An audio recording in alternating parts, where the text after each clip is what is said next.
Bienvenidos a casa. Esta es su casa, la casa de cada uno de ustedes, con una opción especial que el Señor ha entregado, y le damos gracias al Señor por eso. ¿Por qué no se colocan en un momento, por favor? Sé que adoró, cantó y tal vez dijo: pastor, déjenmela descansar. Levante sus manos al cielo por un momento, por favor. Padre, a ti damos toda gloria y alabanza, Señor. Y ahora te ruego, Espíritu de Dios, termina de fluir en este lugar como ya has comenzado. Fluye en la vida de cada uno de estos hombres y mujeres. Yo quiero escuchar tu voz, Espíritu de Dios. Anhelo que hables a mi vida hoy. No quiero salir de este lugar sin escucharte hablar, sin ministrar mi corazón. Fluye, Espíritu de Dios, sobre cada uno de este lugar. Regálanos de tu presencia. Regálanos de tu unción.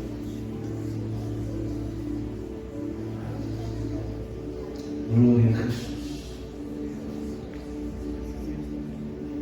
Abra sus ojitos. Bendiga a dos personas a su alrededor. Solo dígale: te bendigo. Bienvenido, bienvenido.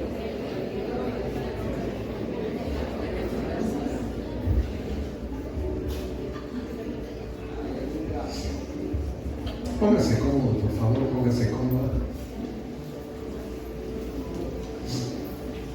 ¿Cuántos de ustedes saben que estamos viviendo tiempos peligrosos? Y tiempos peligrosos no me estoy refiriendo a la delincuencia, porque la mayoría de los malos se fueron más bien de Venezuela, gracias a Dios, y fueron a ganar la vida en otros lados. Me estoy refiriendo a los tiempos que habla la Biblia, de los postreros tiempos, donde nuestro Señor dijo: tendrán tiempos donde aún muchos de los escogidos serán engañados. Vendrán tiempos donde habrá hombres amadores de sí mismos. Esos tiempos los estamos viviendo. Hoy, más que nunca, la iglesia cristiana, el Evangelio de Jesucristo está siendo atacado por todos lados. La tecnología, con el tema de las redes sociales, se ha convertido más en un arma de daño hacia la iglesia que en un arma de expansión de la iglesia. Lamento si tal vez alguien no está de acuerdo conmigo, respeto. Pero creo que estadísticamente las redes sociales están dañando más a la iglesia de lo que la iglesia debería impactar a la sociedad. Son herramientas muy buenas que se deben aprovechar. Pero mucho del pueblo de Dios está ignorando cómo Satanás trabaja por medio de estas redes para dañarlo a usted y dañarme a mí, para confundirnos y para causar dentro de la casa de Dios, dentro del pueblo de Dios,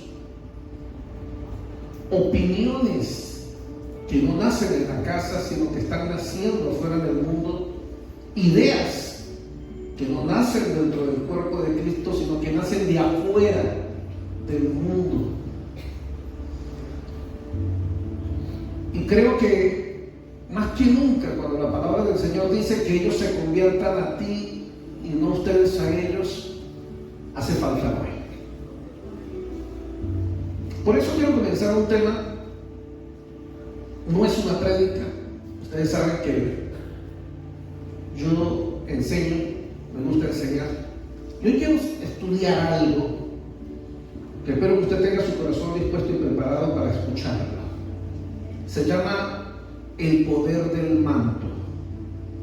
Diga conmigo, el poder del manto.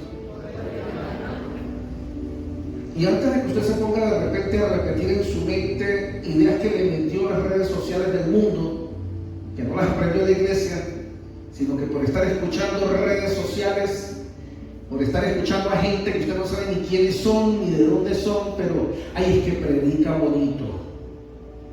Pero usted no sabe absolutamente nada de esa gente. Y a eso le da me gusta y lo comparte. No retire la mirada porque se le nata. Sígame mirando firmemente. Porque ese es el problema que tenemos. El problema no es escuchar a otras personas. El problema es hasta qué punto tú estás valorando la enseñanza de tu pastora, de tu pastora, de tu líder. Porque si tú andas dándole me gusta al predicador de aquel país, me gusta y compartes y hables de las prédicas de ellos, al menos le estás diciendo a tu pastor que es el que te está aguantando y calando tus groserías y ayudándote a crecer. Al menos te has acercado para decirle gracias, pastor, por la enseñanza de hoy, gracias por la prédica de hoy. Porque muchos del pueblo evangélico somos fanáticos, seguidores de gente que no conocemos, que no sabemos cómo es su vida, si es verdad lo que predican y si lo practican en sus familias. Pero muchos no estamos respaldando el manto de la unción de nuestra casa. Tranquilo, no diga amén, porque sé que ese es parte del problema grave que tiene la iglesia de Jesucristo hoy día. Lucas capítulo 8, en el verso 43 y 44, encontramos una historia de un milagro sobrenatural, increíble, que ocurre con una mujer. Lo hemos escuchado predicar cientos de veces. De seguro usted lo ha escuchado predicar muchas veces.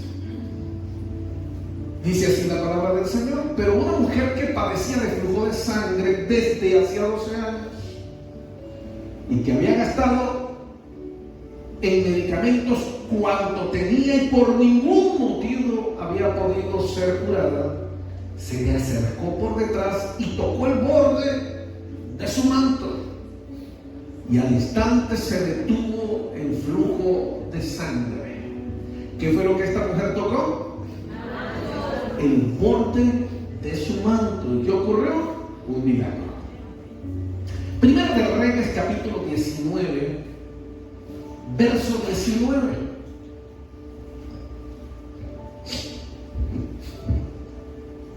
Partiendo él de allí, halló a Eliseo, hijo de Safat, que araba con 12 yuntas delante de sí, y él tenía la última. Y pasando Elías por delante de él, echó sobre él su manto.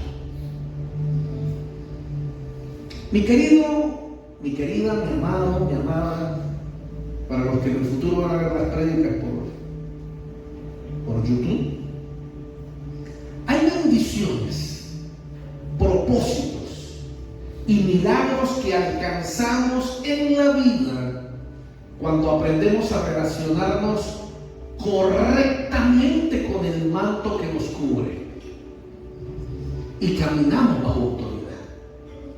Hay muchas cosas, muchas promesas de Dios que solo van a fluir. Promesas de Dios, lo que viene de Dios, solo cuando nos relacionamos de la manera correcta. Diga conmigo, de la manera correcta. Si yo estoy diciendo que hay manera correcta, quiere decir que hay maneras incorrectas. Eso está igual que cómo amamos a Dios. Hay formas de amar a Dios. Yo creo que hay formas correctas y hay formas incorrectas. ¿Cómo así, pastor? Más sencillito. Yo creo que hay formas de amar a nuestra esposa. Hay formas correctas y hay formas. Yo creo que hay formas de amar al esposo que puede ser una forma correcta y puede ser una forma decir, pastor, es que a mí no me parece eso que usted está predicando, con todo el respeto que usted se merece. Mi vida no está basada en opiniones, mi vida está basada en la palabra de Dios. Y el daño que está sufriendo la iglesia hoy día, internamente, que está dañando a la iglesia de Jesucristo, es que dentro de la iglesia de Jesucristo se está levantando mucho opinólogo y opinóloga. Gente que quiere dar sus opiniones que ni siquiera tienen un fundamento bíblico, porque ahora, como las redes sociales nos han enseñado el poder de una opinión, creemos que nuestra opinión debería tener el mismo poder dentro del círculo cristiano. En la Biblia, mi querido hermano, mi querida hermana, cuando hablamos de manto, nos referimos a 5 cosas. Número 1, a la investidura de una autoridad. Cuando usted escucha la expresión manto, se puede estar refiriendo a la investidura de una autoridad. Número 2, se puede estar refiriendo a un ministerio. Número 3, se puede estar refiriendo a la cobertura que ese ministerio posee. Número 4, se puede también referir a la unción que respalda al ministerio. Número 5, se puede referir a una asignación divina. Vamos a aprender hoy algunas definiciones rápidamente de la palabra manto, para poder entrar al aspecto profético que quiero hablar al final. Manto es definido como una prenda de vestir larga, una prenda suelta, sin mangas, que cubre desde la cabeza o desde los hombros hasta los pies, que se lleva a modo de capa por encima de otras prendas. Era, en el pasado bíblico, una prenda que usaban los caballeros de orden militares y príncipes. Ellos las ataban a sus hombros y cubrían su cuerpo hasta llegar al suelo. Esta es una definición que aparece en el diccionario con respecto al manto. Hay 3 tipos de términos griegos que definen la palabra manto. 3. Número 1, no sé pronunciar bien el griego, pero en español se dice imatión, y se refería a una ropa exterior que alguien llevaba. Hay otra que se llama hamus y se refiere a una capa simplemente. Y número 3, ependux, es el término griego para cualquier vestimenta exterior. Puede ser un manto o puede ser una capa. En el hebreo hay 2 palabras que definen la palabra manto. Número 1, talit gadol, significa grande manto de oración. Este manto cubría desde la cabeza hasta las rodillas. Esto lo estamos hablando del pueblo hebreo. Número 2, talit katán, es un manto de oración pequeño para facilitar cargarlo. Ambos mantos, ojo con este detalle, eran confeccionados o son aún confeccionados con 613 hilos que representan los 613 mandamientos de la Torá. ¿Aló? ¿Me está siguiendo? ¿No lo ve? Muy bien. No se me vaya a distraer porque vamos a aprender bastante de esto. Se cumplían 4 propósitos cuando se usaba el manto en la antigüedad. Número 1, el manto servía para protección del calor del día. La gente usaba el manto para taparse del sol. Número 2, daba calidez, se usaba para el frío de la noche también. Número 3, era un simbolismo de reverencia de Dios.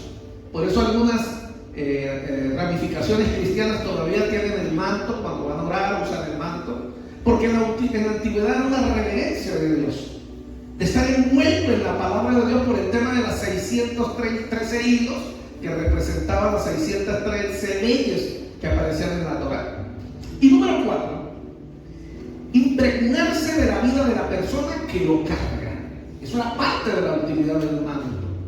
El manto era tan importante, mis amados, en la antigüedad hebrea, que Dios mismo ordenó que si alguien lo empeñaba por alguna razón, antes de ponerse el sol tenían que devolvérselo a esa persona, para que la persona no sufriera el frío en la noche y orara a Dios, y Dios no viniera en contra de esa persona. Estoy hablando del pasado. Ahora hablemos el sentido espiritual del manto. El manto tiene que ver con tu asignación. Haga algo por mí, dígale que tiene al lado, el manto tiene que ver con tu asignación. Con aquello para lo que tú fuiste llamado. Ese es el sentido espiritual cuando se habla de manto.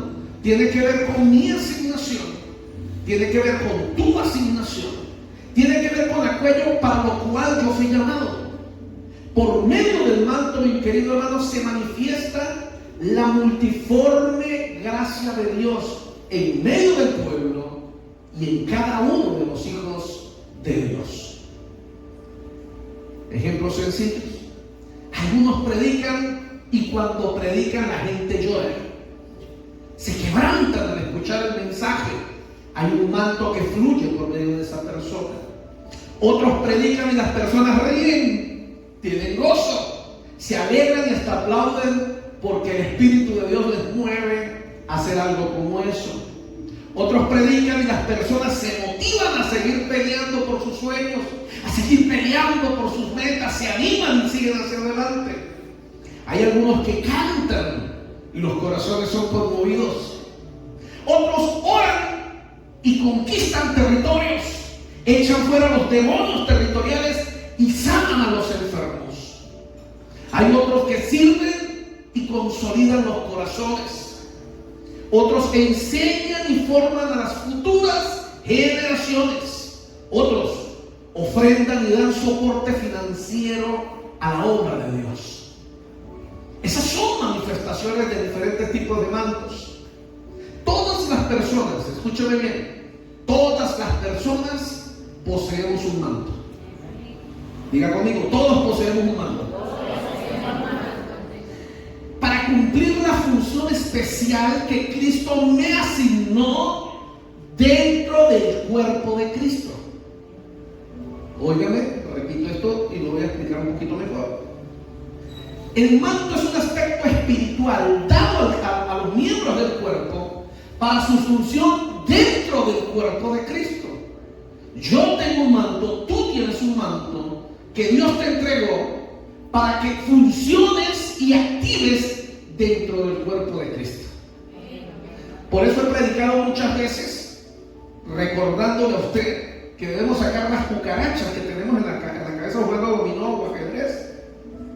Cuando la gente anda pensando todavía, yo estoy esperando que Cristo venga por mí y los demás verán cómo se arreglan. Esos son cucarachas jugando mal, que usted está bien equivocado. Déjeme decirle, Cristo no viene por usted.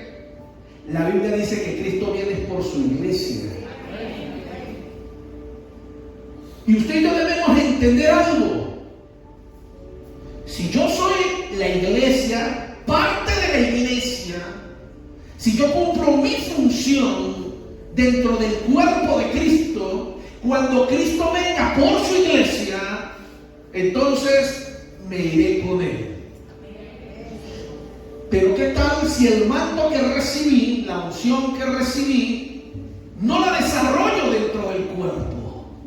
No cumplo mi función dentro del cuerpo, ni aíslo del cuerpo, porque ahora las redes sociales más que nunca nos evangelizan y nos dicen: Dios está en todos lados, no hace falta congregarse. Ahora sí las redes sociales saben Biblia. Donde usted esté, allí Dios está con usted. ¿Es verdad? Sí, Señor. Pero nunca se le olvide esto: Cristo no viene por usted, viene por la iglesia. Y si usted está desconectado del cuerpo de Cristo, complete usted la frase de lo que continúa. Y ojo, porque hay algunos textos en la Biblia que usted ha leído y tal vez se refiere, y usted ha pensado: eso debe ser a falsos profetas, tal vez. Pero hay algunos textos en la Biblia que son claves. Uno, aún de los escogidos habrá muchos que serán engañados. Pero también hay en el libro ya al final de la historia, más arriba del cielo, que va a pasar algo interesante, que el Señor le va a decir a algunos cristianos apartados de mí, hacedores de maldad. Señor, ya va. Yo era un músico en la iglesia, yo tocaba en la iglesia o cantaba en la iglesia.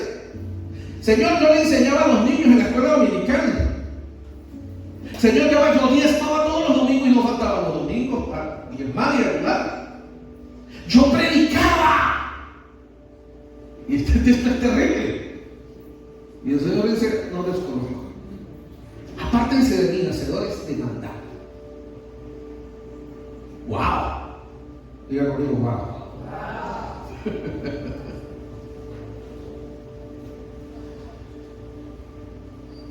Por esta razón, sabiendo que todos poseemos un manto, no hace falta que tú envidies el manto de nadie.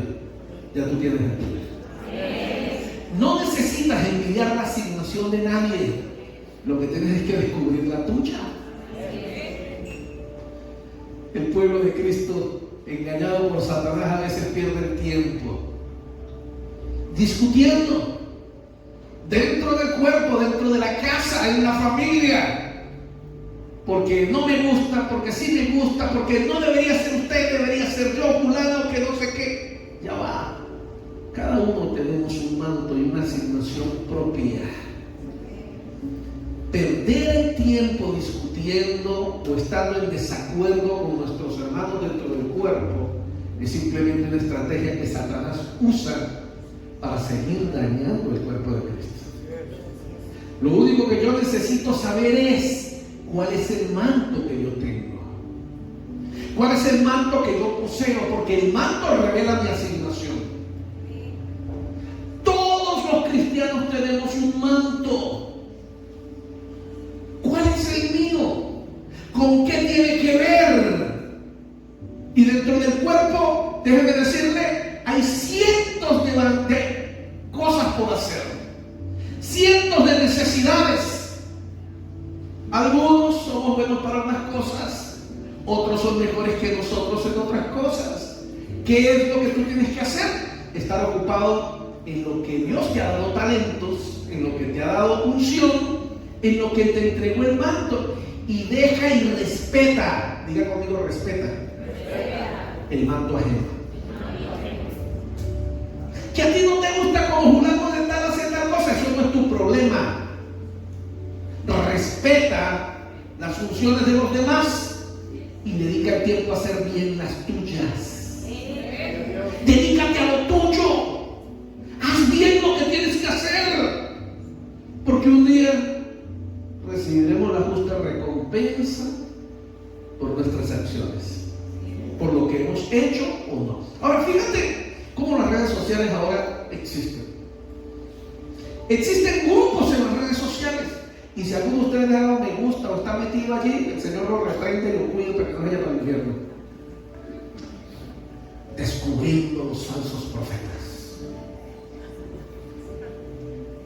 descubriendo las falsas profecías. Hermano, con todo el respeto que usted se merece, usted no tiene algo que hacer dentro de la iglesia para que esté perdiendo su tiempo y metido. ¿Qué hace usted metido donde no tiene que meterse? Oigan, ¿qué hace usted metiéndose en problemas innecesarios, atacando el manto de otro que quién sabe si será verdad o no lo que usted se puso a escuchar, y se pone a chismear y a criticar el manto ajeno? ¿Sabe por qué a veces la gente tiene tanto tiempo para estarse metiendo en la vida ajena? Porque no le queda tiempo para hacer sus cosas, porque está ocupado en eso.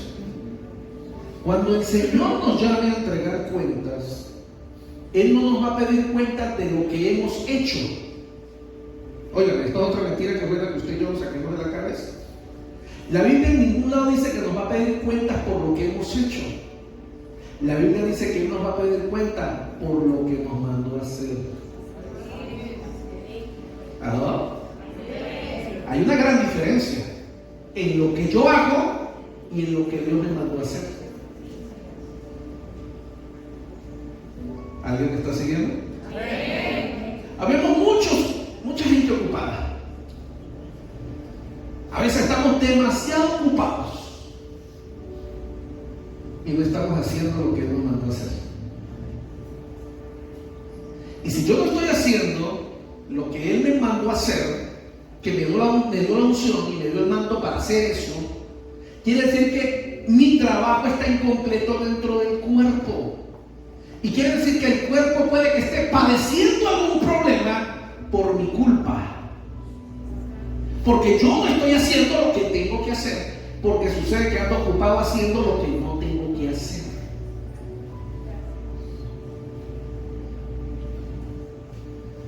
Mucha gente anda metiéndose en problemas porque anda metiéndose en lo que no tiene que andar metiéndose. ¿Qué es lo que Dios te dio? No te mates la cabeza, haz lo que Dios te mandó a hacer. ¿Eres pastor, eres siervo del Señor? Sirve al Señor. Deja que otros peleen por política, tú no tienes nada que hacer con eso. Tenemos elecciones la próxima semana. Y usted y yo debemos ir a votar, es nuestra responsabilidad. No me salga con el cuenta, entonces no tiene derecho a hablar, no hable. Gente que son buenos soltando la lengua, pero no hacen nada. Vale y vote por el que a usted le dé la gana, por un demonio de un color o por un demonio de otro color. Eso es que diferencia. Por lo menos busquen el tarjetón a ver quién está menos endemoniado. Por ahí en un ladito hay uno que tal vez lo hemos criticado por lo que sea, pero yo no vengo a hablar de política. Pero tal vez deberíamos analizar muchas cosas como pueblo de Dios. Porque hay muchos que no se están dando cuenta y están esperando que haya un cambio en nuestro país por medio de un demonio que saca otro demonio, que viene otro demonio, que no sé qué. Y se les olvida que usted y yo somos el cuerpo de Cristo, el pueblo de Dios. Que usted y yo no dependemos de quién esté montado allá.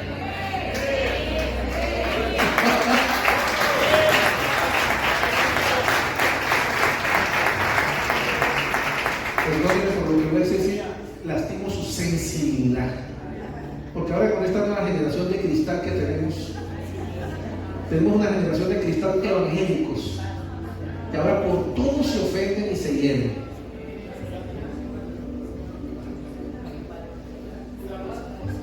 Con todo el respeto, yo quiero un cambio para mi país. Y no estoy hablando de política. El problema es que muchos de ustedes tienen metidos en la política aquí en la cabeza.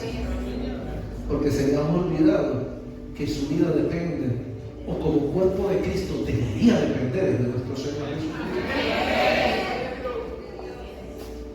Gane el que ganó ahorita, entre el nuevo que gane ahorita, que venga el que venga.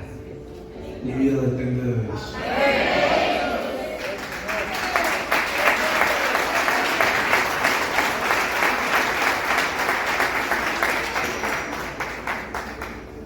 No hace falta que mires el manto de otras personas, mi amado. Sencillamente, sé fiel en lo que Dios te asignó. ¿Qué es lo que Dios te mandó a hacer? Pastor, yo lo único que hago es, no sé, yo lo único que hago es atender a unos niños. Hermano, hágalo bien. Hágalo bien, hágalo con amor. Pastor, yo lo único que hago es abrir la iglesia. Hágalo bien. Si usted lo único que hace es abrir la iglesia, por lo menos no llegue tarde.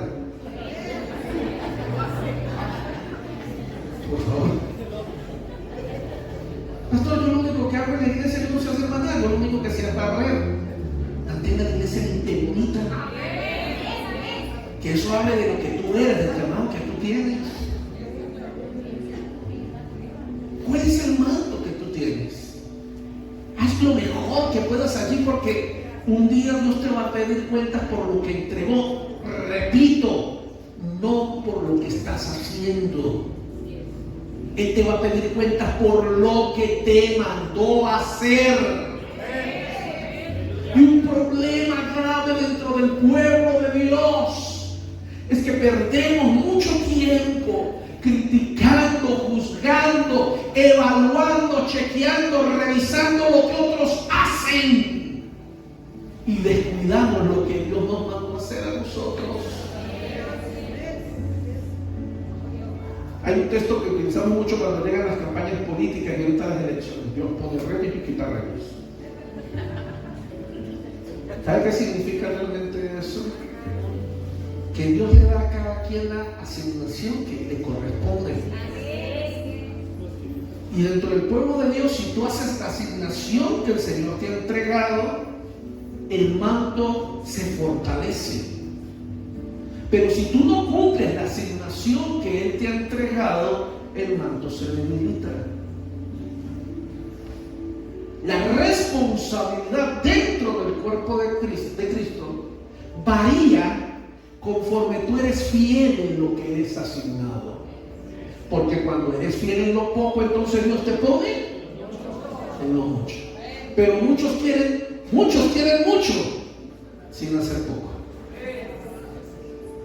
Todavía recuerdo a una ancianita en la primera iglesia que pastoreamos, muy avergonzada. Un día que hablé de ella, volvió a decirle a la anciana y me dice: pastor, tengo que confesarle algo. Yo, ¿qué pasó, vieja? Pastor, yo no estoy diezmando. ¿Y eso, vieja? ¿Por qué? Pastor, a mí me da vergüenza diezmar. Yo no gano nada. Yo hablando de hace 18 años. Si yo lo que gano mi diezmo son 500 bolívares, pastor. Y yo creo que el sobre ese tan bonito que usted hace vale como 1000 bolívares. Y ella puso a llorar, se sentía mal por eso. Y yo la abracé y dije: mira, ¿usted por qué mata la Biblia? Lo único que Dios te está pidiendo es que hagas lo que tienes que hacer. El que tenga oídos para oír, que oiga. Lo único que Dios me está pidiendo que haga es lo que Él me mandó a hacer. Y yo le dije: no hay problema, no importa, use los sobres que usted quiera, pero no deje que la bendición de Dios fluya por su vida por usted estar sintiendo vergüenza o pena. Métale allí, suéltele y deje que Dios haga el resto. Así vemos muchos. Consideramos que el manto que poseemos no vale la pena, que la unción que se me ha sido entregada es muy poca y despreciamos lo que Dios nos ha dado. Pero aquel que no es fiel en lo poco no tendrá oportunidad para ser fiel en más. Hay gente que dice: cuando yo, ahí sí. Cuando yo, ahí sí. Déjeme decirle, ese tiempo no va a llegar. Porque en el reino de Dios todo es recompensa y asignación. Asignación y recompensa. Mi fidelidad abre las puertas de cosas nuevas por delante. ¿Sabe por qué? Tan sencillo como esto. Diga conmigo: porque Dios es justo. Dígale de al lado: Dios es justo. Miren, sáquese de la cabeza conceptos errados que nos ha enseñado la sociedad. Nuestra sociedad, en particular la sociedad venezolana, nos ha enseñado que para crecer, para que yo sea exitoso, necesito tener buenos contactos, buenos amigos, para que me echen el espaldarazo y me ayuden. Eso es un principio antibíblico.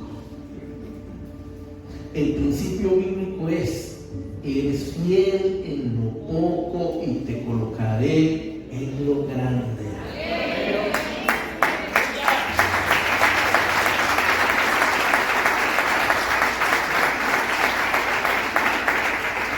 Ese es parte del problema que tenemos.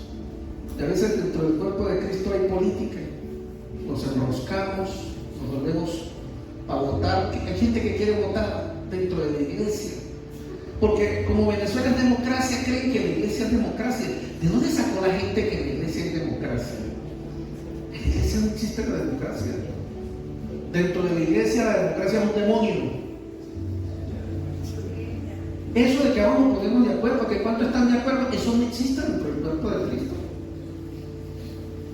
Pero siempre va a haber gente que se va a molestar, que les va a chocar, porque están acostumbrados a que las cosas se hagan en democracia. Venezuela está como está por la supuesta democracia. Creo, muy personal, esto es una opinión muy personal, no lo dice la Biblia, mi opinión personal. Yo creo que el daño más grande que ha sufrido Venezuela fue por la democracia.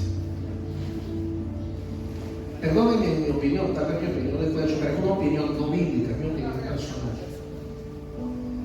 Pero me cuesta creer cómo Venezuela, siendo, ojo lo que voy a decir, el país más rico de todo el planeta Tierra, porque Venezuela tiene las más grandes riquezas de todas las cosas del planeta. No existe otro país en el planeta Tierra que tenga tantas riquezas como nuestra nación. De todos los tipos, riquezas naturales, riquezas de todos los aspectos, y que estemos como estemos. ¿Sabe por qué? Por la bendita democracia. La gente se acostumbró a andar reclamando derechos y a pelear por sus derechos. La Biblia no habla de democracia, la Biblia habla de teocracia. Es decir, las cosas no se hacen como a mí me parece, las cosas se hacen como Dios manda y como Él dice.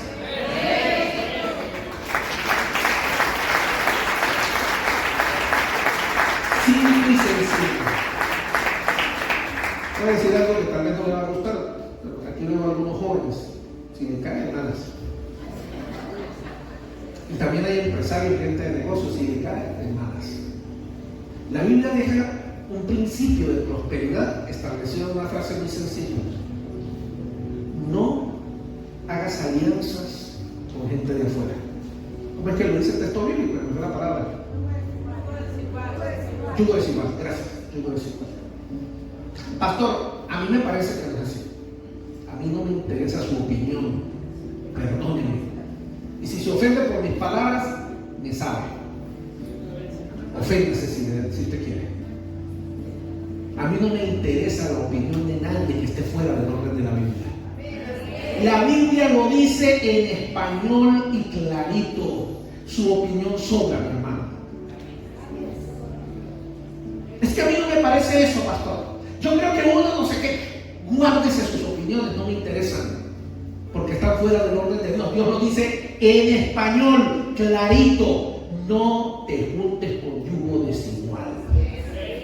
Si tú te relacionas, querido muchacho, en un noviazgo con alguien que no tienes, tú estás fuera del orden de Dios, estás en pecado, tu manto está reprochado y abandonado. Si tú te ligas en negocios con alguien que no honra a Dios, estás tus finanzas condenándolas a maldición. Es un principio bíblico, lo dice la Biblia, y yo no negocio lo que dice la Biblia. Allá usted con su bendita democracia. Y yo sé que choca, porque a nadie nos gusta escuchar una verdad que nos molesta. Pero tal vez es hora de que yo me pregunte por qué las cosas están como están. Hay 9 mantos en la Biblia que nos enseñan algunas cosas profundas que necesita usted aprender. El número 1, la Biblia nos habla del manto de colores que recibió José, que representaba primogenitura y honra. ¿Lo recuerdan? El manto que él recibió. Hay un segundo manto. La Biblia habla del manto babilónico, el cual Acán sustrajo de Jericó, y ese manto representa desobediencia y codicia. ¿Lo recuerdan? Todo lo que pasó por meter y agarrar lo que no tenía que agarrar. Existe el manto de Aarón en la Biblia, representa el llamado sacerdotal. El día que Aarón subió a la montaña y él se quitó el manto, se murió. El manto sacerdotal lo mantenía con vida, cuando se lo quitó se murió. Existe el manto de Samuel en la Biblia, que representa autoridad para juzgar. Estaba el manto de Saúl, que representa la realeza, que era el rey. Estaba el manto de Elías, que representa el ministerio profético. La Biblia también habla del manto de la alegría. ¿Cuál era ese, pastor? Ese manto representa comienzo, renovación, abriendo un paréntesis en ese manto. Miren, Isaías 61:3. Colócamelo aquí rapidito, un pequeño please, alguien Un pequeño paréntesis en este manto de alegría. Isaías 61:3. A ordenar que a los afligidos de Sión se les dé gloria en lugar de ceniza, óleo de gozo en lugar de luto, manto de alegría en lugar de espíritu angustiado, y serán llamados árboles de justicia, plantío de Jehová, para la gloria de su nombre. El manto de alegría, ahorita vuelvo a los tipos de manto, pero cuando le hablo del manto de alegría, el manto de alegría sobre una persona renueva, quita tres cosas: quita la ceniza, quita el luto y quita la angustia. Pero el manto de alegría agrega tres cosas en la vida de los hombres y mujeres: agrega gloria, óleo de gozo y alegría. Solamente para tocarlo allí, no voy a profundizar en el punto. Octavo manto que menciona la Biblia, el manto de Jesús. El manto de Jesús representa redención para la tierra. Es diferente a los demás mantos, porque este manto era de una sola pieza, totalmente diferente. Recuerdo un poquito de la historia de algunas cosas que pasaron. Por eso cuando a Jesús le quitan el manto antes de crucificarlo, no lo pudieron partir. Alguien tenía que hacer, porque sucede que el manto era de una sola costura. No tenía costura, perdón, por ningún lado. Era una sola pieza. Esto representaba que Él estaba habilitado para salvar la humanidad. El noveno manto que se menciona en la Biblia es el manto apostólico, cargado por los apóstoles de Cristo.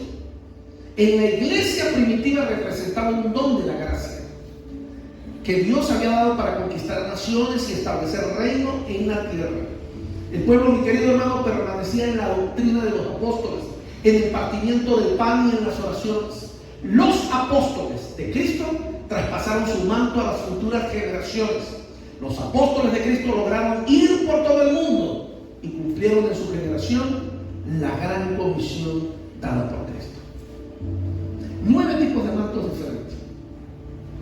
Y ahorita vamos a profundizar un poquito más en eso. Por ahora, quiero pedirle que los músicos vengan acá porque vamos a hablar